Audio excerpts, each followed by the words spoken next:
Hello and welcome to the Wealth Doc Podcast with your host, Mike Heckman. I'm Wendy McConnell. Hi there, Mike. How are you feeling today? Oh, today's great. It's my favorite time of year where the weather's almost as hot as the coffee. I like it hot too. I think that we stand alone. There are not many people that like the heat. Yeah, I was just talking to somebody today and he said that the air conditioning, he has to stand in front of it during this time of year. And I'm like, well, at least you picked the right state because we don't get this very often in Michigan. Right? Exactly. I love it. Bring it on. I love the dog days of summer. So we are simpatico when it comes to that. Excellent. So we're going to talk a little bit today about the reason that you work with some of the people that you do. So you predominantly help business owners. And why is it that you decided that this was the demographic that you wanted to go after? Yeah, that's a great question. So why I help business owners, I think, is mostly a two-prong reason. One is I watched my grandpa growing up as a business owner. And then the second reason is as I got into the investment and wealth management, financial planning, a lot of business owners were my natural first clients, and so watching their experiences gave me a lot of insight on the help that they needed. And then I looked at like some of my own previous experiences before I was a financial advisor and was able to derive good input, not only from my formal education, but the experiences that I had from my previous work lives. So when did you start working? Did you work when you were in high school or did you wait until you were done? Yeah, I worked in high school. I worked in fast food at one of the local places, and then that was my first 2 years, and then I didn't go to college right away after high school, so I had about 3 years of work between high school and college. Okay. So what type of work were you doing then? Yeah, so kind of goes back. I've talked about before that why I do this a lot is because of like what happened when my dad died when I was 19. But before that, my dad was a really almost like genius electronics guy, and so he worked at a electronics place here local. And then when he went to Grand Rapids after my mom and dad were divorced, he ended up going into the manufacturing industry where he ended up doing like quality assurance engineering, and then ended up setting up a computer network for a factory like in the Grand Rapids area. And then one of my first jobs out of high school was I started working quality assurance at the factory that my dad worked at. Okay. So I followed him down and started working with him. And then so my first job out of high school was doing quality assurance for a manufacturing facility where you learn the statistics and then you do a lot of parts measurements and coming up with that, just the data to show that the parts that you're making were in specification, and got to learn a lot about the manufacturing process in general, from that experience. You got to make sure everything was right. Yeah, absolutely. And if it's not on spec, does it at least work? Okay. So how long did you do that for? So I did that for about 2 years, and a lot of stuff happened like in that time period. So my dad went from being like a quality assurance manager to he went and worked for another place that did quality assurance auditing. So he left the factory and ended up going to auditing. So I didn't have a dad to lean on, so much anymore. Okay. And then uh, they changed their SPC, or their statistical process control software. And a lot of the people that were working the production lines were having a hard time, figuring out how the software worked. And I was a little bit of a computer nerd, even though I hadn't gone to school yet. And so I created a work instructions for off screenshots and this kind of stuff to kind of help the guys working around me. And that ended up being picked up and ended up getting distributed out throughout the whole factory. And they ended up promoting me from quality assurance into running the computer system that my dad created, ironically enough. Oh, wow. So then they sent me to Microsoft and Novell training, to like learn computer networking. And then so I started getting my foot wet in the computer realm is how that happened. Well, Another one of those accidental blessings that seems to be prevalent in my life. yeah, it seems like probably, especially at that time, it was like that was the career of the future, and here you Oh, were killing it. yeah, absolutely. So it's like I got a lot of flack for not going to college right away, and then so I'm running a computer network as a 20-year-old kid, while a lot of my classmates were barely halfway through college. Yeah. So So I would like to say, that you turned that into this amazing, successful, affluent career, but we know that's not what happened, Mike. yeah, that's exactly right. I did everything I could almost to convince him to kick me out. I didn't have any formal education yet, so like I had this idea of what a computer guy should be, and I think a lot of them wanted me to show up in polo shirts and shirt and tie, and get underneath their desks, and I would often come on in like khaki shorts and a Pinky and the Brain t-shirt and that kind of stuff, and that didn't I go can very see that. well.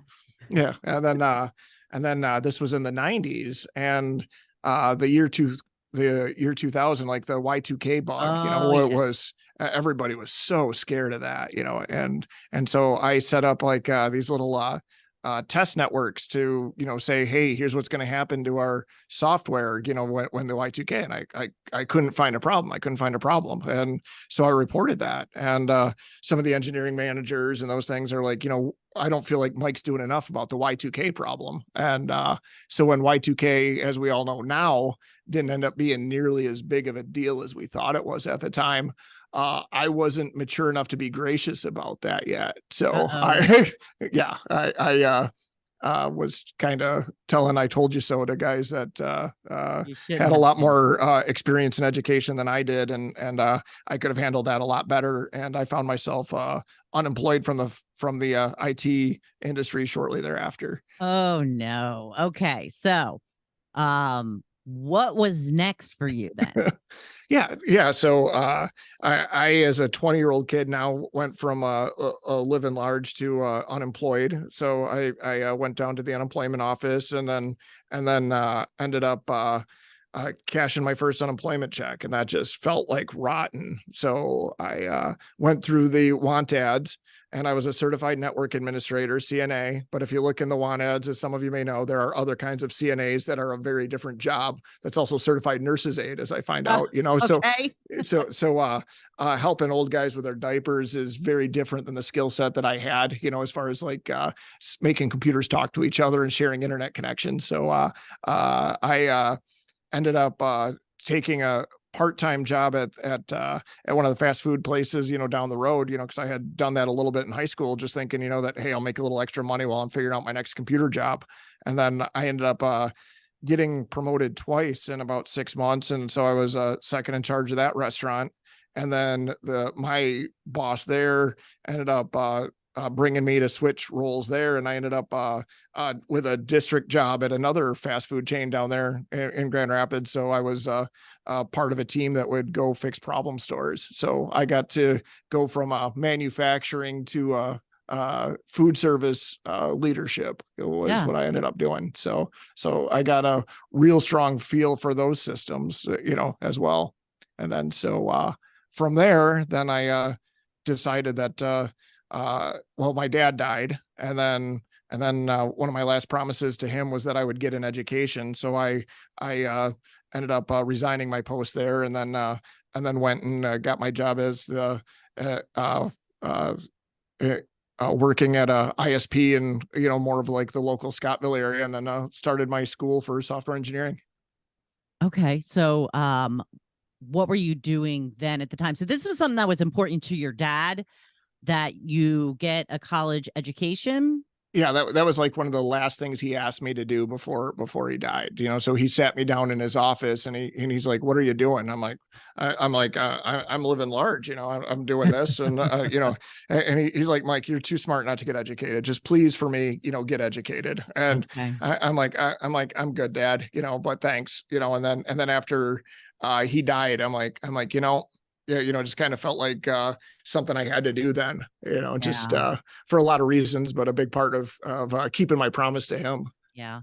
So you're a full-time student now. Are you Mhm. doing anything to try and support yourself, or make some cash? Yeah, so I ended up getting with a local IT consulting place that our customers were a couple local manufacturers, and then so we got to set up computers in the factories again, and then we had some schools and some libraries, so I got to learn how some nonprofits work too, so I got to be involved with that, and then so my job was driving around fixing computers for those types of things, and that was just perfect because I'd get like these work orders, and then whenever I wanted to do it was a lot of overnights, so like from 10 p.m. to 2 a.m. I'd be fixing computers, then go sleep until my afternoon classes and repeat, and so Doesn't sound like a bad gig, right? yeah, except for I'm a people person, which I didn't know that yet, and so it's like when you're spending all your time by yourself, that's no fun either. And then I also started teaching karate out of my basement too. So, getting a couple bucks here and there, just teaching martial arts lessons. Mike, you are all over the place.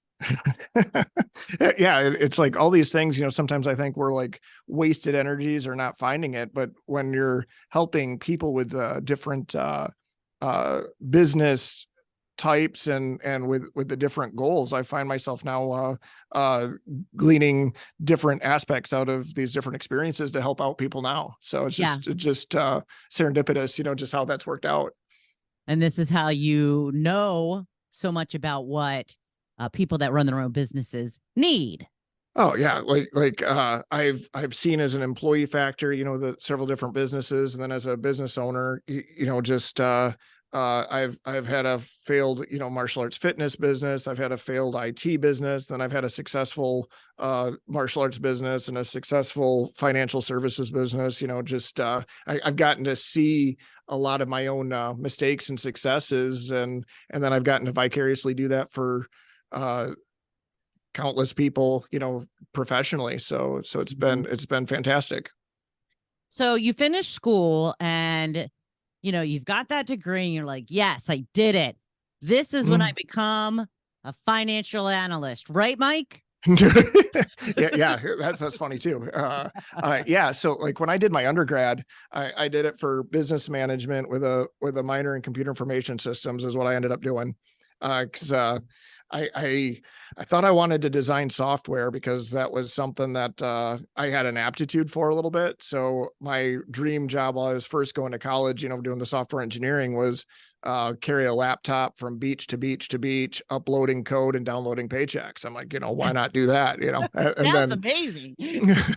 right. Especially now that, like we talked about, I love the hot weather, so I can just go where the hot weather is, Yes. and then, yeah, you get some family aspects going on, which changes things. And then I was working at an ISP full time at this point. I'd left the consulting gig, the consulting company to work for an ISP, and so I was doing their server setup. And then like if somebody called up and said they couldn't make something work, I did a lot of help desk phone support, so I ended up getting a phone voice, as far as that goes. And then I was fixing computers on the side, for a little bit of extra income. That was my failed IT business. And then one night I was up till about 2 or 3 o'clock in the morning looking for a semicolon in some C++ code.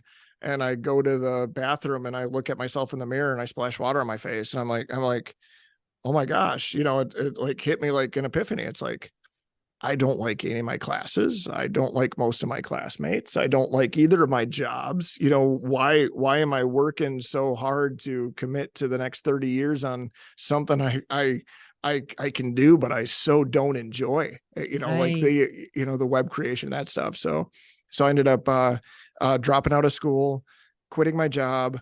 And for about 2 weeks, I think that's when I really mourned my dad.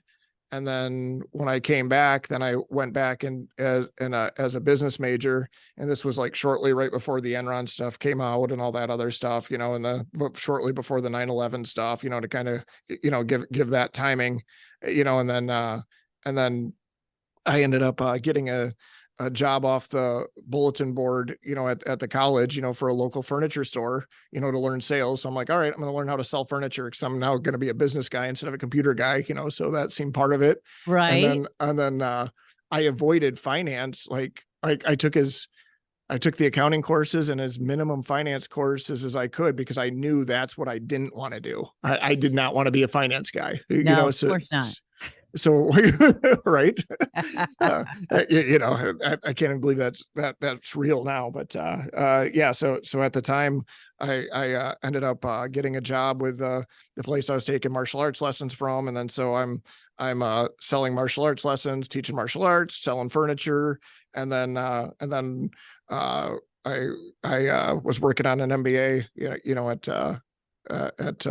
at Ferris, university up the road, closest one I could drive through, because online classes weren't even really that big of a thing yet. Right. So that was what I was doing for a while. Yeah. So in the story, I don't remember it, exactly. So I'd love for you to tell us again the story of how you ended up here.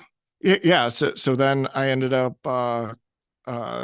teaching martial arts, selling martial arts courses, selling furniture, and then working on my MBA. And then so the martial arts facility I was training at, I got a little spiff for how many ever memberships I signed up for. So I went to a public fair, the Hart Public Fair, and I'm sitting there talking to people about the benefits of martial arts. And then across from me was a financial advisor in his booth, sitting there.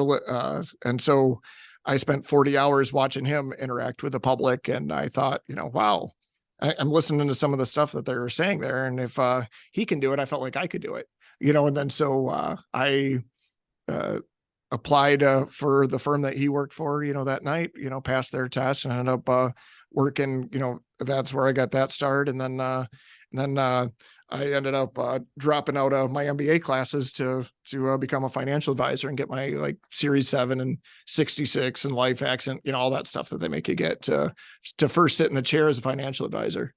So what do you think the difference was from what you thought finance was going to be in college to what you were hearing that guy talk about for that time at the booth?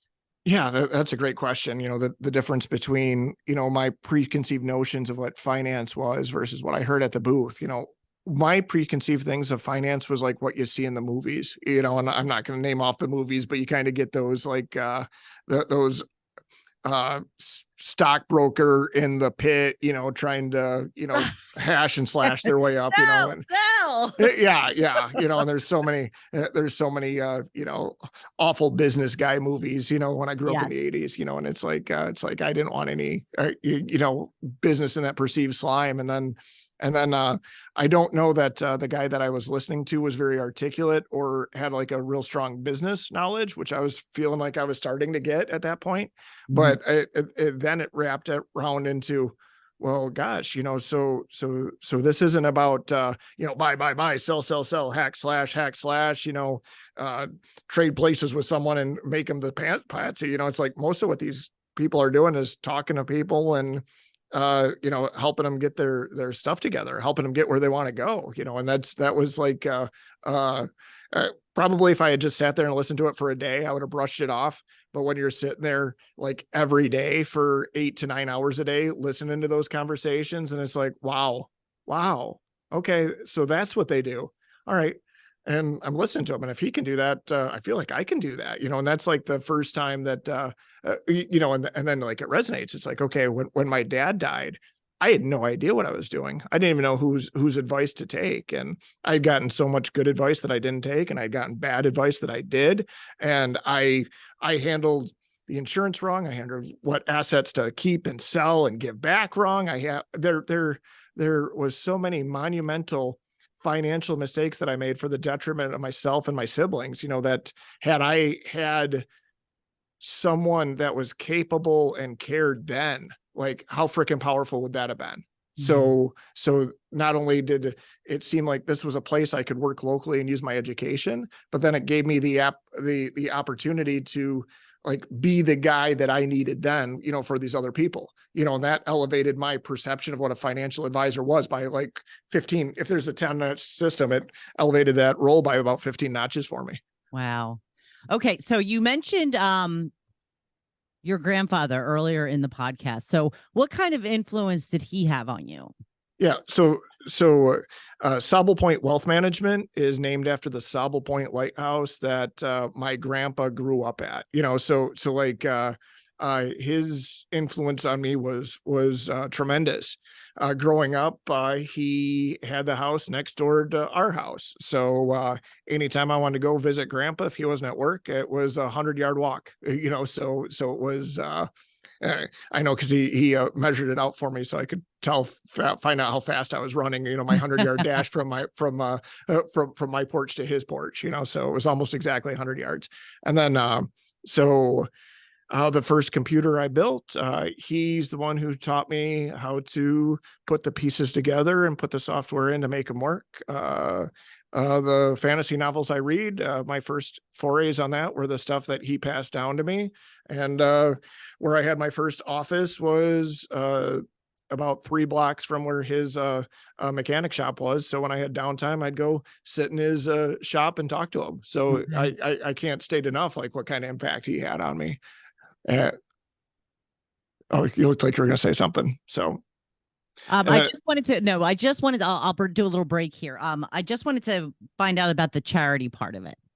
Oh, okay. Yeah. So when I talk and write about like what my grandpa's business was, I think one of the failures that we have as a business, and one of the things I saw with my grandpa, sorry, grandpa, if you're listening, is that you get the too nice of a guy factor, or what I call the charity business factor, where when people come in, you might give discounts to people that you didn't think could afford the bills as much, and you start doing like a lot of work for free because it didn't take you very long, and then so they make their business a charity instead of making their business profitable and then giving money to the charities that they want. So you're making like a little impacts in like a lot of the wrong places, and then you're taking your ability away somewhat to make impact on your own life and family, and then possibly on the other things that you care about. So my grandpa, he went to school at Michigan Tech for civil engineering. I didn't find out till much later that he didn't finish. He dropped out like 3 feet short of goal. And then he worked for a local company, in their chemical department, doing experiments, on some of their I don't know what the right word is, some of their chemical concoctions, I guess. And then him and his partner there decided that they didn't like working for other people. And then so they decided that they just left abruptly one day, and then they opened up their own import car business. So we got 2 engineers that are trying to run a successful car business, and they knew a lot about stuff, but they didn't know a lot about running businesses. No. And I grew up thinking that all mechanics were engineers. It's definitely a skill set, but yeah, that's really not something that go together that often. Yes. So Barry was the big electrical engineer guy. I think he went to Michigan State, and Grandpa was a civil engineer at Michigan Tech, and they were kind of had this place that different characters came to just talking at their import car shop. And then you saw some of the coolest cars ever, come through, because people would have to travel forever to get somebody to work on their foreign cars, so they were a mecca for that, especially in the 70s and 80s. I remember that. I had a foreign car in the early 90s, and it was very difficult. Yeah. So if you were in Michigan, you probably would have ended up to their little shop in Scottsville and got to talk to them characters. So you got to see that he struggled a little bit with the business side of his business, and you, having worked in all of these many different capacities, makes you a prime person to help people figure out their own business.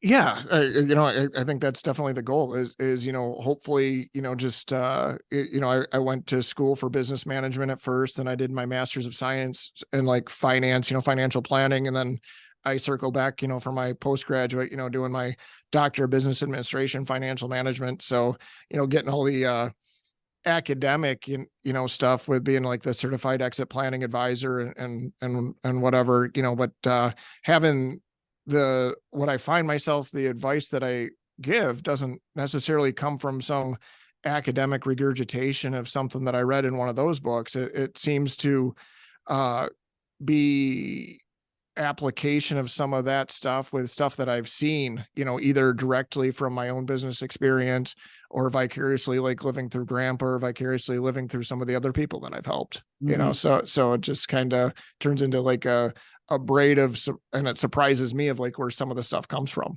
Mm-hmm. So it's a hybrid of education and experience. Yeah, there you go. I like that. Boy, that's so much more succinct than the way I said it. Well, with that, I think you were very succinct, Mike. But with that, let's find out how people can get in touch with you if they have some more questions that they would like to ask.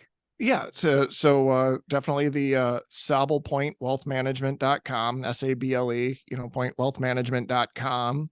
And then for the Wealth Doc podcast, I've also made it so now that wealthdoc.com lands on the landing page for on my website. So that's kind of almost a shortcut. And then our phone number to the main office is 231-425-4308. Again, that's 231-425-4308.